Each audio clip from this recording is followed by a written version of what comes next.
O sonho de ter um emprego estável e bem remunerado leva milhares de pessoas aos cursos preparatórios. Os chamados concurseiros devem tomar cuidados na hora de assinar o contrato. Isso pode evitar incômodos e arrependimentos. Esse é o tema do nosso quadro de hoje. Bons salários, estabilidade. As atraentes vagas do serviço público lotam as salas de cursinhos preparatórios. Cada vez mais, os candidatos investem pesado em busca da aprovação. O problema é que, muitas vezes, o consumidor é lesado pelas empresas, como Raquel. Ela veio de Vitória, Espírito Santo, para Brasília, em busca de uma vaga no serviço público. Há 1 ano e meio na capital, hoje se prepara para a seleção do Ministério Público.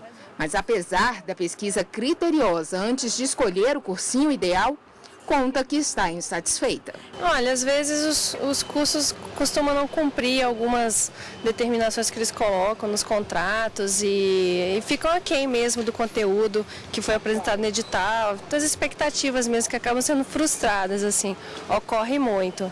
Falta de informações, grade horária, material didático e superlotação das turmas são as principais reclamações dos alunos. Desorganização, quantos professores, quem é que vai entrar, mau cumprimento do cronograma, esses problemas que eu acho que estão acontecendo com todo mundo. Os professores eles não estão tendo muita paciência como aluno de tirar dúvida, o conteúdo está sendo muito corrido. Então, assim, a gente não sabe se a gente vai chegar bem preparado ou não, devido a, assim, alguns conseguiram alcançar o objetivo de dar toda a matéria, outros não. Então, assim, é rezar e pedir a Deus. Só no primeiro semestre deste ano, o PROCON do Distrito Federal registrou quase 800 reclamações contra cursinhos preparatórios. Segundo o PROCON, o número ainda é pequeno diante dos abusos contratuais e a falta de denúncias dificulta as ações dos institutos de defesa do consumidor.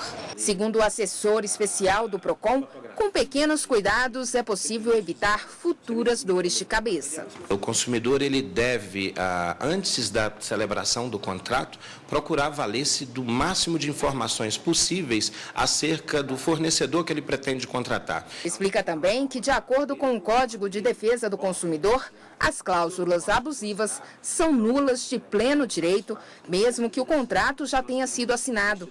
Por isso, é importante que o aluno esteja munido de provas. Procure munir-se de provas como folhetos, panfletos, fotografias de faixas, de cartazes, do local, de situações. Todas as provas documentais, gravações de vídeo, por exemplo, elas são consideradas válidas no processo administrativo. Para falar mais sobre esse assunto, eu recebo aqui no estúdio o advogado Luiz Amaral. Boa tarde, advogado. Queria que o senhor explicasse que outras provas mais os alunos podem pegar na hora para ter esse cuidado a mais. No caso aí apresentado nesse VT, a principal prova seria testemunhalmente, a prova testemunhal, independente do contrato, recibos, folder, propaganda, recorte de jornal que tenham guiado a demanda desse consumidor. Tem aumentado bastante o número de reclamações no PROCON. Que tipo de cuidados o aluno pode ter na hora de contratar um concurso, um cursinho? De fato, a educação tornou-se hoje uma mercadoria como outra qualquer, vendido no comércio como qualquer outra mercadoria. Então, nesse caso, o consumidor precisa ter muito cuidado ao adquirir essa prestação de serviço educacional na leitura do contrato, o que nem sempre é muito fácil para o leigo, mas levar para alguém que possa traduzir no entendimento mais fácil. E, sobretudo, não se deixar levar pelo principal fator de seleção de um cursinho, que tem sido o preço da mensalidade. Tá ok. Agora, sobre esse assunto, vamos tirar uma dúvida de um telespectador. Meu nome é Lisete, sou funcionária pública. Eu gostaria de saber se, assim, num cursinho, pode ficar mudando de horário e de professores a qualquer momento. A todo momento ficar mudando, se é possível isso. Pode ou não pode? Vai depender do contrato. Se o contrato disser qual é o professor e qual é o horário, aquela grade horária, que quase sempre isso não consta no contrato, ele pode mudar a hora que ele quiser. Mas se isso provocar prejuízo, provocar má qualidade na prestação do serviço contratado, certamente isso dá direito à indenização e até a devolução de tudo já pago. E salas superlotadas, professor que não tira dúvida direito, ele pode reclamar também? Pode reclamar, inclusive diante da escola, e pode reclamar no PROCON. Agora, o grande problema que ocorre nessa situação é uma equação do nosso capitalismo exasperado.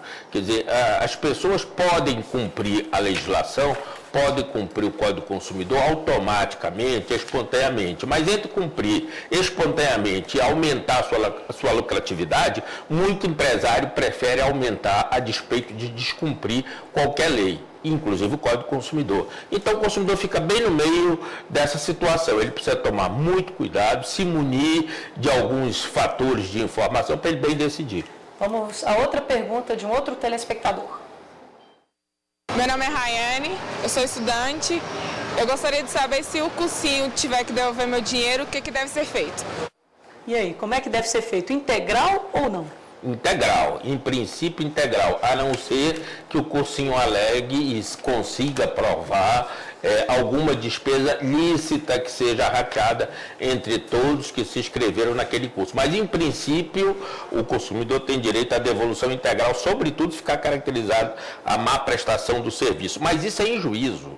Muito dificilmente no balcão do cursinho o consumidor vai conseguir essa devolução integral. Quando muito ele vai ter que abrir mão de uma boa parte para fazer uma negociação ali no nível administrativo, no nível do acordo de amigos, né? Se ele esperar ir para a justiça, talvez até o juizado de pequenas causas, que é mais rápido, ele talvez tenha uma vantagem melhor.